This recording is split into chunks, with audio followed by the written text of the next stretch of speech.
yudo information mar weather nyalo loko ngimani. Koro paro ni mano en gimoro maber ahinya ma japur ni ng'isa ni sani onge kako nyalo puro kapok oyudo information no from Kenya Meteorological Department. Momiyo kata kapok gimiye information on a weekly basis ka wiko rumo to gone gi sime mondo gimiye information machal kamago. Koro mago ng'iso ni lokruok nyalo bede koponi wachako tiyo gi climate information goendo. Lokruok nyalo bedo koponi wachako tiyo gi gik machalo kaka improved seeds ma kaka wacho ne watimo Homa Bay counties no. Koro ging'eny gik ma farmers timo oko kande.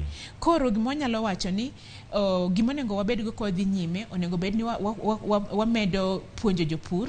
To ka wacho ni agriculture, to agriculture be ok en jopur kende. Agriculture en kaka jok matimo wach rech, jo fisher folks, en kake jok ma puro kata oduma, en kaka jok matimo livestock, jok ma pidho jamni, en kake kidhi yo Turkana kata idhi yo Mandera kocha gin pastoralists goende. En kake ginyalo yudo information makata ka wacho ni oro moro biro to koro gineno kata onego gius jamni gi moko mondo koro gidong matin kaito ka kendo oro no osekalo to kendo ginyalo medo mek gi moko. Erokamano ahinya kimake kata kanyo kango duogo mondo dhi e county ma Kisumu sani koro ote masibedo kata ka ioronwa mano SMS line maro Ramogi TV na redeka auchiel nono ikonwa kumiyudowa anga biro iri Clifford kapo ka biro iri ntie ote mantiere kae. Mili Ashley wacho kanyo ni owinjo twak yo makare, wacho ni piny tek kodwa, rais kar mondo oti to podogo mana siasa, wacho kaya tuwele pandisha maisha